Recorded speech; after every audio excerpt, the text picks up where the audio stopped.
இரண்டுமில்லாவிடில் இயற்கையும் இல்லை.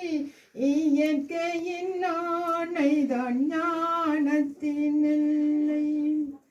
பாசமுலாவிய கண்களும் அங்கே, பாய்ந்து துளாவிய கைகளும் அங்கே, தேசமளாவிய கால்களும் அங்கே, தீயுண்டதென்றது சாம்பலும் இங்கே.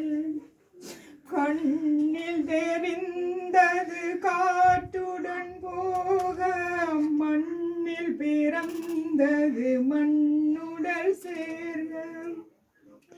எலும்பு சதை கொண்ட உருவங்கள் போக, எச்சங்களால் அந்த இன்னுயிர் வாழும்.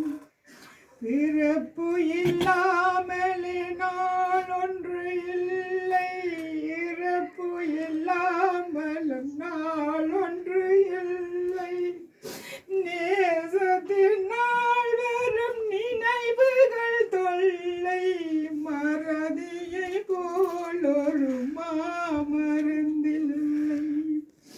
கடல் தொடும் மாறுகள் கலங்குவதில்லை, தரை தொடும் தாரைகள் அழுவதும் இல்லை.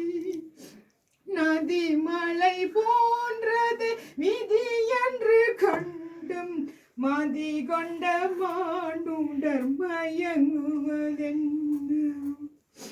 மரணத்தினால் சில கோபங்கள் தீரும், மரணத்தினால் சில சாபங்கள் தீரும்.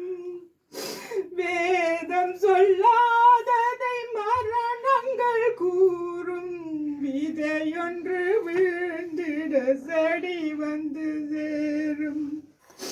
பூமிக்கு நாம் ஒரு யாத்திரை வந்தோம், யாத்திரை தீரும் முன்னித்திரை கொண்டோம். நேத்திரை போவது நியதி என்றாலும், யாத்திரை என்பது தொடர்கதையாகும்.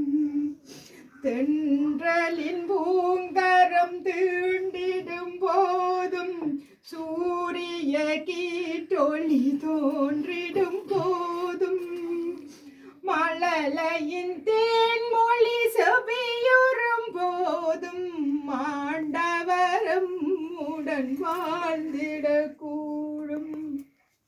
மாண்டவர் சுவாசங்கள் காற்றுடன் சேர்க்கும், தூயவர் கண்ணொளி சூரியன் சேர்க்கும். பூதங்கள் ஐந்திலும் பொன்னுடல் சேர்க, போனவர் புண்ணியமும் உடன் சேர்க்கும். உங்கள் குலவிளக்கின் சாந்திக்காய் அனைவரும் பிரார்த்திப்போமாக. ஓம் சாந்தி.